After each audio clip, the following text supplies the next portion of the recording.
Monsieur le Président de PMA, cher Charles, merci de ta présence. Monsieur Japy, cher Nicolas, et sa nièce qui l'accompagne aujourd'hui. Monsieur le Président des Amis du musée, Mesdames, Messieurs, en vos grades et qualités, les présidents d'associations, il y a la Maison pour tous, et j'ai vu encore d'autres membres d'associations. Alors bienvenue à vous, et cher Beaucourtois, merci d'être présent, et aussi chers tous et tous ceux qui viennent d'ailleurs. Mesdames, Messieurs, avant toute chose, je voudrais bien sûr excuser l'absence de Francis Courteau, aujourd'hui malheureusement souffrant cette semaine.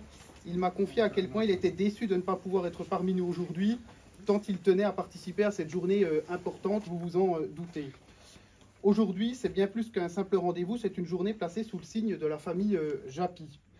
En début d'après-midi et tout au long de la journée jusqu'à maintenant, nous avons eu le privilège d'assister à une séance de dédicace à l'occasion de la sortie de la bande dessinée consacrée à André Japy. Ce projet, porté avec passion par l'association des Ailes de l'Amitié, a vu le jour grâce au soutien notamment des précieux partenaires, notamment la communauté de communes du Sud Territoire et son président, M. Rayot, qui s'excuse d'ailleurs de ne pas pouvoir être présent ce soir parmi nous, le conseil départemental, représenté par Anaïs Monnier, qui s'excuse aussi, qui n'a malheureusement pas pu se libérer ce soir, et bien sûr la ville de Beaucourt pour les financements qui ont été accordés à la réalisation de cette bande dessinée. Ce fut évidemment un véritable défi qui a nécessité un travail considérable, tant de la part de l'association que de l'auteur et dessinateur M. Lieby, qui est présent parmi nous, qu'il était en tout cas, je ne le vois plus, qui est juste derrière.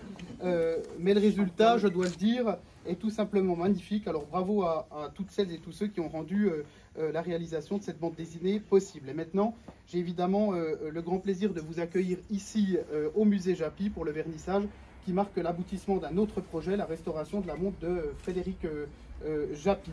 Ce projet n'aurait jamais pu voir le jour sans l'engagement et la passion de nombreuses personnes, que je souhaite sincèrement remercier, notamment la personne qui a travaillé sur la restauration, mais Jacques donnera un peu plus de précision tout à l'heure. Je pense bien sûr aux amis du musée qui sont à l'origine de cette belle initiative, mais aussi à celles et ceux qui ont contribué à son financement. Et je voudrais saluer tout particulièrement le soutien indéfectible de Nicolas, qui est parmi nous aujourd'hui. Depuis toujours, il est un appui précieux pour toutes les actions qui visent à préserver, valoriser et transmettre évidemment le patrimoine de sa famille. Nicolas, permettez-moi au nom du conseil municipal et en mon nom de vous adresser nos plus sincères remerciements pour tout ce que vous faites pour Beaucourt et des financements que vous pouvez nous accorder pour réaliser ces beaux projets. Enfin, un grand merci à vous toutes et tous pour votre présence aujourd'hui et votre attachement à l'histoire et à la mémoire Japy et plus largement au patrimoine de la commune de Beaucourt. Merci à tous. Et je vais donc laisser la parole à Aïda qui va pouvoir vous dire un petit mot. Merci à tous. Bonjour à toutes et tous. Merci d'être ici si nombreux aujourd'hui pour honorer une fois de plus les Japy, l'histoire des Japy, par l'intermédiaire de la bande dessinée qui a mis un petit peu de temps à arriver. Je disais à Jean-Paul tout à l'heure, elle s'est faite désirer, mais ça valait le coup. Merci encore Jean-Paul pour l'investissement. J'ai aussi une pensée toute particulière pour Francis qui ne peut pas être là aujourd'hui. Dieu sait qui s'est vraiment investi pour permettre à cette bande dessinée, entre autres choses concernant les Japy, de voir le jour. Je remercie aussi Nicolas Japy de nous faire l'honneur de sa présence avec sa nièce. C'est le premier à nous soutenir dès qu'un projet, et vous le savez que les collectivités ont de moins en moins d'argent pour financer les projets. Donc c'est le premier, c'est le plus grand mécène de tout ce qui est culturel et qui est sujet au patrimoine des Japy à Beaucourt. Merci de nous honorer de ta présence aujourd'hui avec ta nièce. Les Japy sont bien représentés du coup. Merci également aux amis du musée. Sans eux, il n'y aurait pas de musée.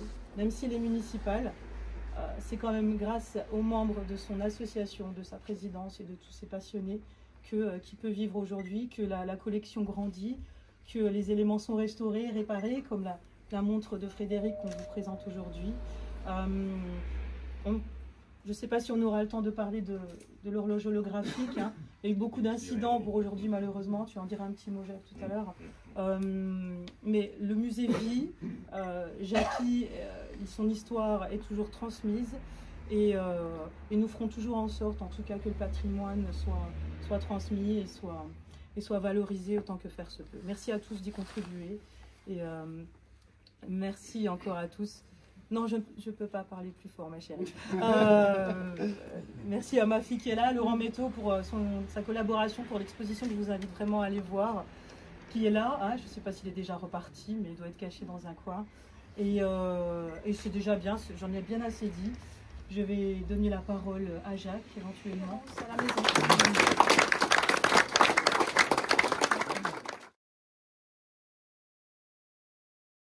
Alors, c'est assez bouleversé aujourd'hui, puisque François-Simon Fustier, celui qui s'occupe de l'horloge holographique qui aurait dû être là aujourd'hui, malheureusement est hospitalisé. On a des nouvelles rassurantes, mais il n'empêche, il va être indisponible un certain temps. Mais avec François, il a réussi à concocter quelques images, je vous en parlerai. Donc ça m'a obligé à tout bouleverser.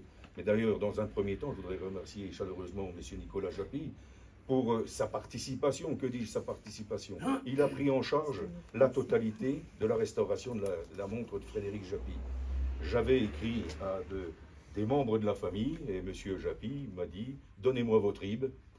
Et voilà, donc que dire de plus en tant que président d'association? C'est bingo, en état de fonctionnement, qui est remonté aujourd'hui. Et puis alors vous avez Ruben qui était là il y a 40 ans, ou à peu près, qui est toujours là aujourd'hui, et puis qui a fait profiter Monsieur Laville, ils ont travaillé un peu de concert pour lui rendre son éclat, son lustre.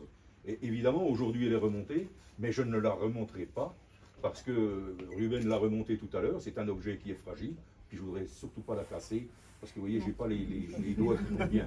Donc on va la laisser fonctionner. Un jour de marche, ou à peu près. Donc je vais les laisser expliciter un petit peu la restauration, et puis moi je me retirerai sur le côté, et tout à l'heure, à l'aide de photos, je vous parlerai un petit peu de la vitrine holographique, qui de toute façon viendra quand même au musée, mais ce n'est que partie remise aujourd'hui. Voilà, je vous remercie. Ruben ou Bruno, si c'est Bruno qui va... Moi je le fais avec, je présente... avec Et quand on nous l'a remis, moi j'ai fait une grimace, j'ai dit qu'est-ce qu'on va faire de cette casserole. Et je doutais que celle était de Japy parce qu'il restait sur le cadran que Frédéric en partie. Le reste du cadran était cassé, il n'y avait plus d'aiguille, plus de verre et tout. Alors, à cette époque, on a pris la décision de refaire le cadran. Et on a eu de la chance, par mes contacts professionnels, je connaissais une personne qui faisait restaurer les cadrans des mailles, des pendules du château de Versailles. Et quand je lui ai montré le cadran, elle a dit pas de problème. Parce qu'il faut savoir que les cadrans, c'est de l'émail grand feu. Là, on ne pouvait pas. C'est un émail à froid. Et vous regarderez, on ne trouve aucune trace. La deuxième phase a été de remettre des aiguilles. Là aussi, j'ai retrouvé un artisan à Paris qui refait les aiguilles d'époque.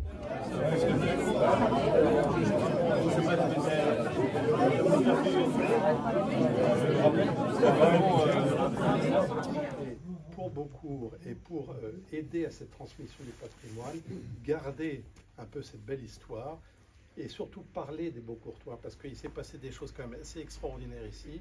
Il y a eu énormément de choses, énormément d'événements qui font que je crois que cette histoire, il faut la continuer à ce qu'elle existe.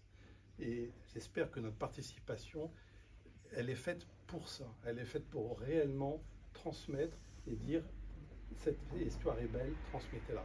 Alors on a fait beaucoup de choses. Je veux dire, celle qui m'implique le plus, bien évidemment, c'est l'avion qu'on va essayer de faire revoler. Ça fait déjà 15 ans qu'on y travaille.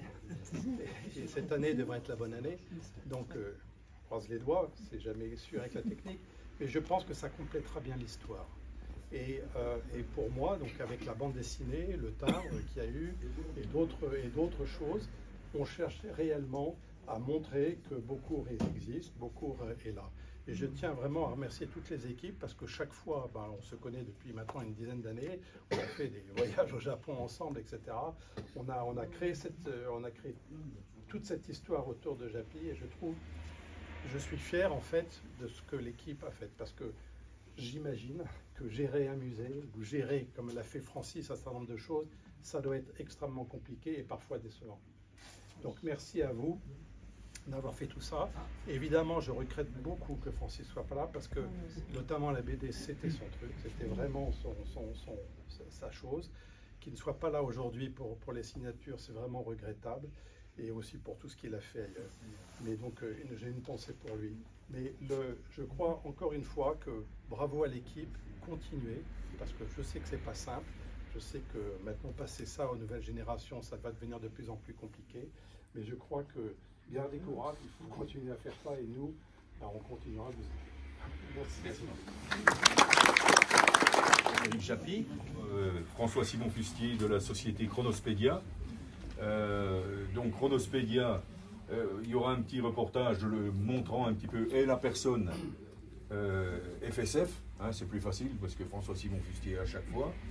Et ça a été possible grâce à l'AFA et puis une subvention conséquente de la DRAC. Alors, Madame Tiffaine Le Foll de la DRAC s'est fait excuser ce soir. Elle peut pas être au four et au moulin, comme on dit. Elle était en commission d'acquisition à Dijon, donc elle ne peut pas être avec nous. Donc là, le premier reportage, vous allez voir François Simon Fustier. Si tu le lances, François.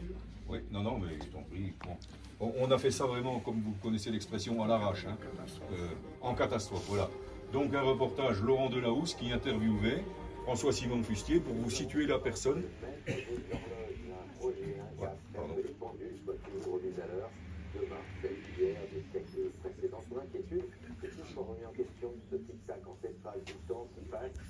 On aurait plus de petites mains à l'avenir. Alors pour sauvegarder ce patrimoine, il souhaite léguer une bibliothèque numérique de tous les modèles, une boîte à outils pour l'avenir. Voici l'horloger du Calvier, François Simon Fustier, reportage dans un service Jean-Marie.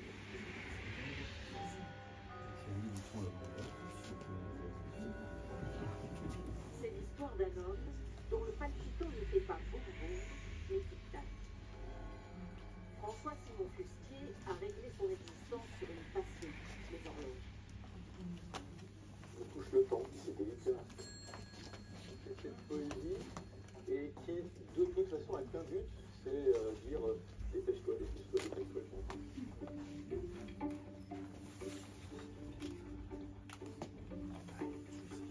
Château de Beaujucon, en Seine-et-Marne.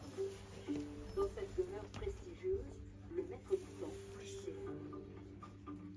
l'horloger veille sur la collection de carillons, pendules et horloges disséminés dans les pièces. Alors, ça, c'est ce qu'on appelle une capucine. C'est-à-dire que c'est l'ancêtre des pendulets du voyage. Un objet tel que celui-ci, et c'est un luxe absolument incroyable pour l'époque. Une pièce unique du XVIIe siècle, extrêmement fragile, symbole de pouvoir pour son lointain propriétaire. Je te montre à quel point je suis quelqu'un de puissant. Sauvegarder ce patrimoine historique méconnu, c'est la mission que s'est donnée François Simon Fustier. Pas seulement l'aristocratie horlogère, mais aussi les carillons d'origine modeste. On sait comment on est arrivé à l'ère primitive, où c'était le soleil qui donnait les séquences de la journée, à la montre, l'heure qui apparaît sur le téléphone. On pose la question à des jeunes de maintenant, avez-vous sorti le téléphone? Mais on est passé pendant plusieurs siècles par le mécanique. Et ça, c'est une chose qu'il faut expliquer, que ce ne soit pas perdu. Donc justement, quand j'ai découvert ça à Besançon, aux 24 heures du Mans, du temps, pardon. Oui, pas grave. C'est la mécanique aussi. J'ai vu qu'il pouvait y avoir un intérêt quand on en a parlé ensemble et qu'on a vu que le financement se faisait, c'était bien. Je voudrais simplement faire un court résumé. Ce musée, il aura bientôt 40 ans. Il n'a pas pris une ride. Il est toujours magnifique. Il y a des collections qui sont mises en valeur, mais il ne s'est pas enfermé dans la naphtaline. C'est-à-dire que on va vers les procédés modernes de muséologie qui permettent d'expliquer le passé. Et ça va être un gros atout pour notre musée. Tout à fait. Merci, oui. Voilà. Parfait, je vous remercie. Merci.